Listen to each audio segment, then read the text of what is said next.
Shut up and sit down. चलिए आइए अब हम लोग देखते हैं decline. Chandragupta II was succeeded by his son Kumaragupta AD 415 to 455।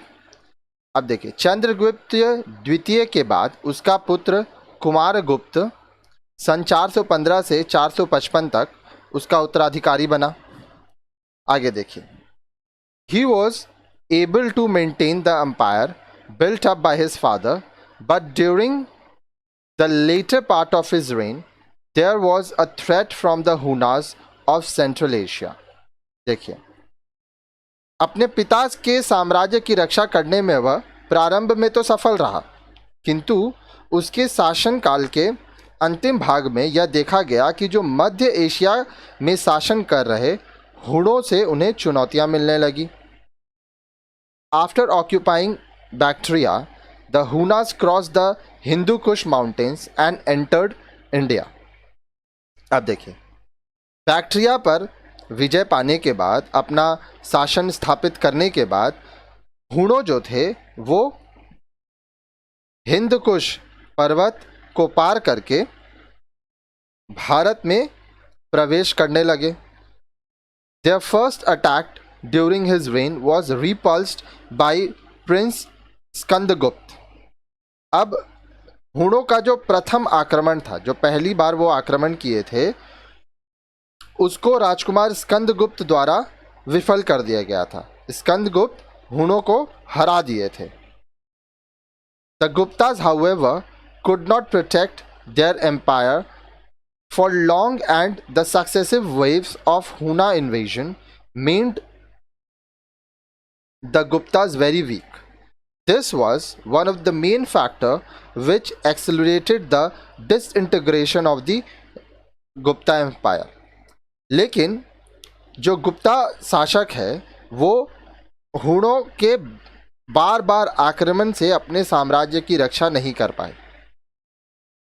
बार बार आक्रमण करते थे हुनों, और इसके वजह से गुप्ता बहुत ही कमज़ोर हो गए थे। साथ ही साथ ये जो आक्रमण था उसके वजह से जो गुप्ता साम्राज्य था वह बंटने लगा था। ठीक है। The inscription issued by the Hunas show that by AD 485 they had occupied eastern Malwa and a large part of central India।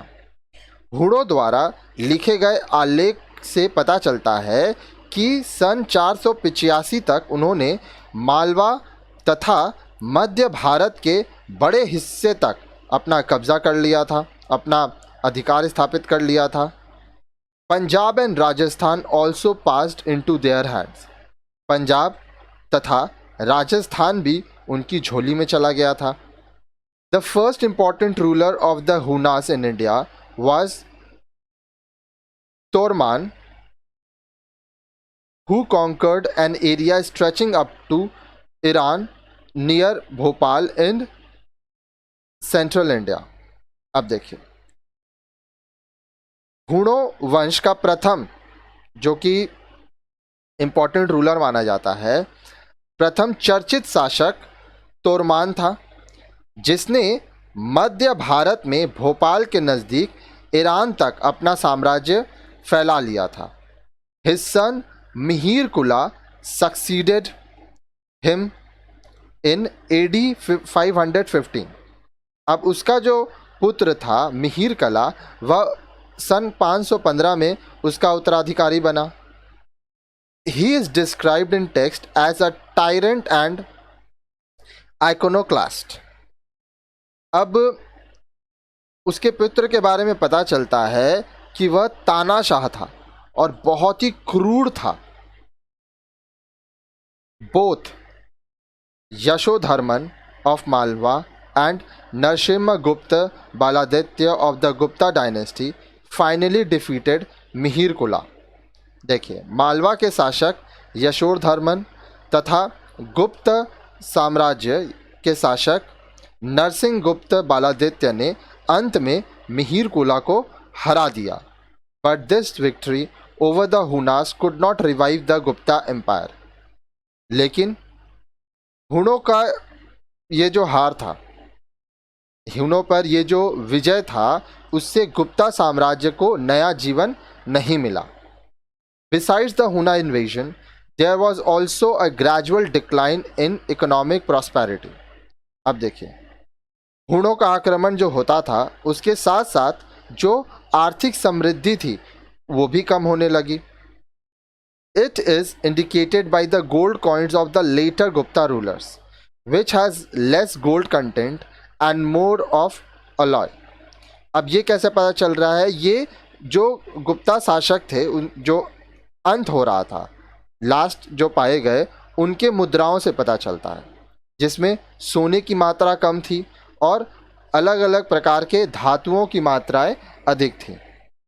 We also notice a gradual disappearance of coins in the post-Gupta period.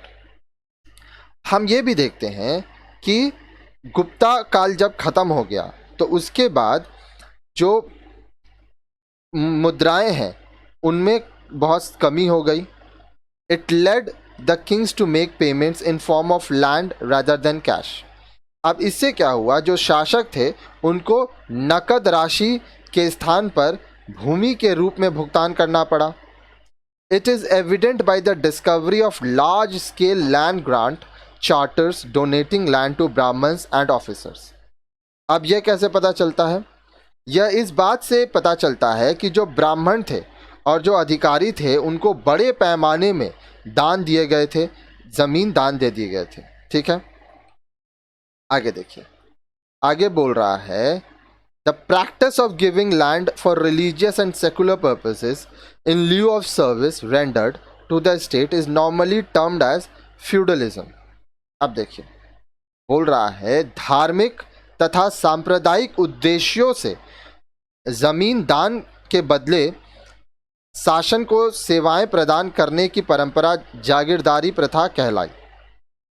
Under this practice the Downey, the one who receives the grant, was given the right not only to collect the taxes but also to administer the donated land.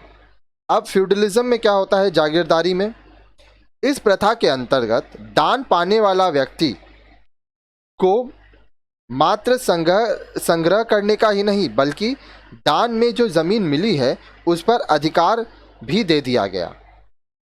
This created small pockets of powers trying ceaselessly to expand their sphere of influence at the cost of the ruling authority. अब इसके वजह से छोटे छोटे शक्ति केंद्र का जन्म हो गया जिन्होंने शासन को चुनौती देने के लिए अपने प्रभाव क्षेत्र का विस्तार किया। देखिए, बोल रहा है the decline of the Gupta empire resulted in the emergence of numerous ruling dynasties in different part of the northern India. Gupta साम्राज्य जब समाप्त हो गया, उसका जब पतन हो गया, तो उसके बाद उत्तर भारत के अलग अलग क्षेत्रों में बड़ी संख्या में शासक वंश का उदय हुआ। The prominent among them were the Pushyabhutis of Thaneshwar, Mukharis of Kannauj and the Maitrakas of Vallabhi.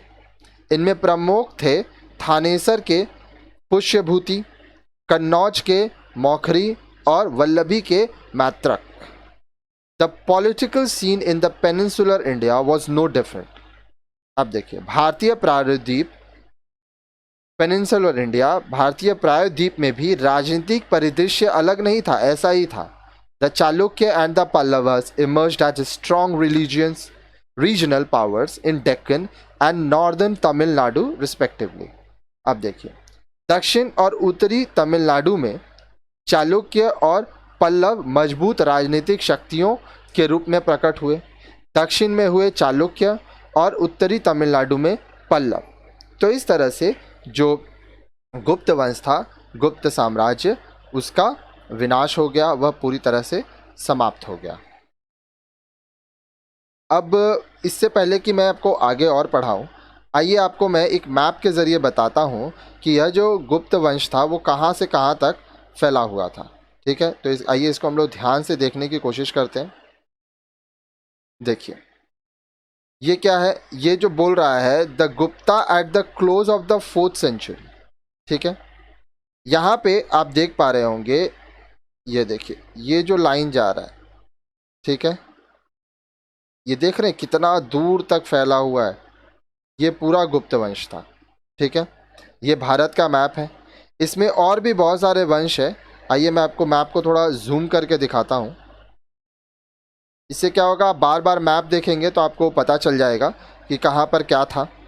ठीक है, इसको देखिए, यहाँ ऊपर में कश्मीर, ये इंदस नदी, ये झेलम नदी, ये चेनाब, ये रवि, ये सतलज नदी, यहाँ पे सिंध, यहाँ पे गुजरात, ये मालवास, ये मथुरा, ये अर्जुन नयांस, यहाँ पे दिल्ली, ये थानेश्वर, फिर यहाँ पे योध्यास, उसके बाद यहाँ देखिए ये गंगा नदी, यह यमुना नदी, यहाँ अयोध्या, यहाँ कन्नौज, यहाँ काशी, यहाँ वैशाली। ठीक है, यहाँ पे पाटलिपुत्र, यहाँ प्रयाग, ये सांची, ये मंदसौर, यहाँ पे कोलकाता, यहाँ पे ताम्रलिप्ति, यहाँ पे कमरूपा, यहाँ पे ब्रह्मपुत्र नदी। ठीक है, उसके बाद देखिए नीचे की तरफ अगर आप आएंगे, ये वल्लभी, उज्जैन, नर्मदा नदी, तापी नदी, अजंता, यहाँ पे गोदावरी नदी, कृष्णा नदी, ये वेंगी, फिर यहाँ पे देखिए वतकास, यहाँ पे महानदी, उसके बाद देखिए ये बे ऑफ बंगाल, ये अरेबियन सी, यहाँ पे कदम्बस, ये गंगाज, उसके बाद यहाँ पे पल्लवास, ये कांची, यहाँ पे नदी है, ये पांड्यास, यहाँ पे ये चेन्नई है। तो इस तरह से आप देख रहे हैं कि जो बहुत ज़्यादा विकास हुआ। ठीक है, जो आपका गुप्ता वंश है, अब इसको मैं जितना मार्क किया हूँ एक बार इसको आपके लिए हटाता हूँ, उसके बाद मैं आपको एक सर्कल करके बताऊंगा कि देखिए कितना फैले थे। ठीक है, देखिए ये जो पूरा पोर्शन देख रहे हैं यहाँ पे इनका, अब यहाँ पे ये एक्चुअली ऐसे होगा। ठीक है, तो इस तरह से आप देखेंगे कि इनका जो काफ़ी विकास हुआ। ठीक है, तो ये था आपका गुप्ता वंश। ठीक है, गुप्ता साम्राज्य जो कि भारत में फैला हुआ था। अब इसके बाद वाले वीडियो को देखिए, उसमें और भी जानकारी मिलेगी आपको इस चैप्टर से रिलेटेड।